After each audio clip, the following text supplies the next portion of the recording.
ইতিহাসের পাতা উল্টালে আমরা দেখি ভূরাজনীতির এই বিশাল দাবার বোর্ডে কোনো চিরস্থায়ী বন্ধু থাকে না, আর থাকে না কোনো চিরস্থায়ী শত্রু। কিন্তু একটি সত্য চিরন্তন, আর তা হলো প্রতিবেশী। আপনি চাইলেই আপনার সীমানা বা প্রতিবেশী পরিবর্তন করতে পারবেন না।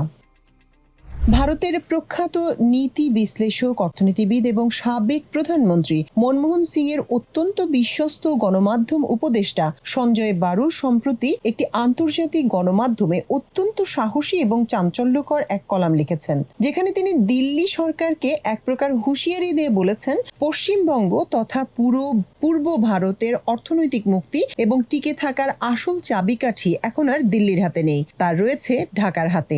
বাংলাদেশের সাথে সুসম্পর্কই বদলে দিতে পারে ওপার বাংলার ভাগ্য।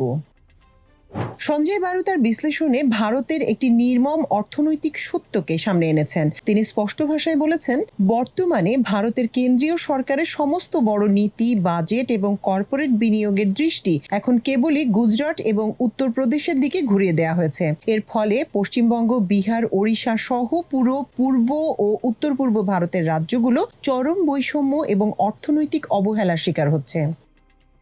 পশ্চিমবঙ্গের Bengal chamber of commerce and industries যতই নতুন নতুন শিল্পায়নের ব্লুপ্রিন্ট বা পরিকল্পনা করুক না কেন, বাস্তবে তা আলোর মুখ দেখছে না। ভারতের বড় বড় বেসরকারি পুঁজি এখন আর কলকাতায় আসতে চাইছে না।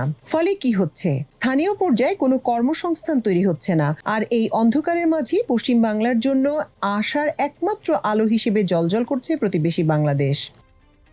একটি অঞ্চলের মেরুদণ্ড হলো তার তরুণ প্রজন্ম ও মেধা। ওপার বাংলা বা পশ্চিমবঙ্গ প্রতি বছর হাজার হাজার উচ্চশিক্ষিত প্রতিভাবান তরুণ তৈরি করছে, কিন্তু কর্মক্ষেত্রের অভাবে সেই মেধাবী যুবকেরা কাজের খোঁজে বাধ্য হয়ে পাড়ি জমাচ্ছে দক্ষিণ ভারতের ব্যাঙ্গালোর, হায়দ্রাবাদ কিংবা পশ্চিমের মুম্বাই ও গুজরাটে। একে বলা হয় ব্রেন ড্রেন বা মেধা পাচার।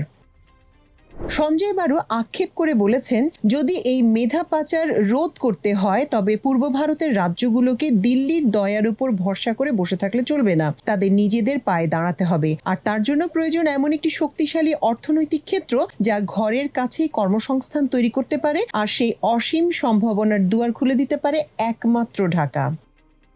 তাহলে এই অর্থনৈতিক সংকট থেকে বাঁচার উপায় কি?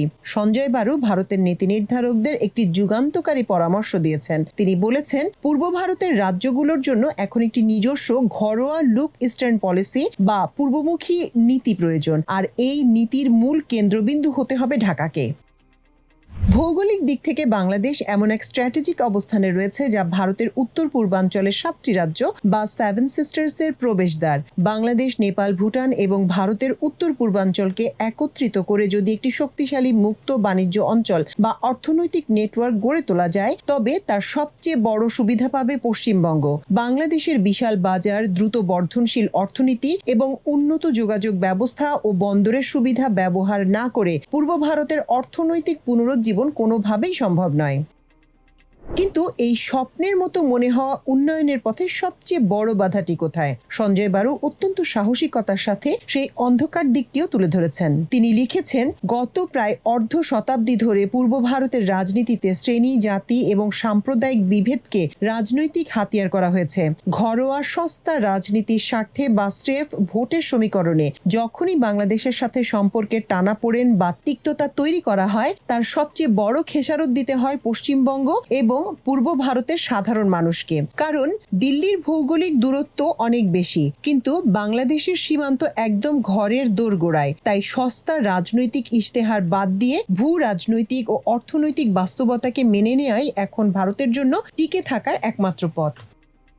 তাহলে কি দিল্লির অবহেলা থেকে বাঁচতে ওপার বাংলাকে শেষ পর্যন্ত ঢাকার হাতই শক্ত করে ধরতে হবে? সঞ্জয় বারুর এই দূরদর্শী এবং নিরপেক্ষ বিশ্লেষণ অন্তত সেই বাস্তবতার দিকেই ইঙ্গিত করছে। কাঁটাতারের বেড়া যতই থাকুক না কেন, অর্থনীতির নিয়ম আর প্রতিবেশীর গুরুত্বকে যে অস্বীকার করা যায় না, তা আজ আবারও প্রমাণিত। ভূরাজনীতির এই নতুন সমীকরণ আপনাদের কেমন মনে হলো? ওপার বাংলার ভাগ্য পরিবর্তনে বাংলাদেশ কি সত্যিই চাবিকাঠি হতে পারবে? আপনার মূল্যবান মতামত কমেন্ট বক্সে অবশ্যই জানাবেন।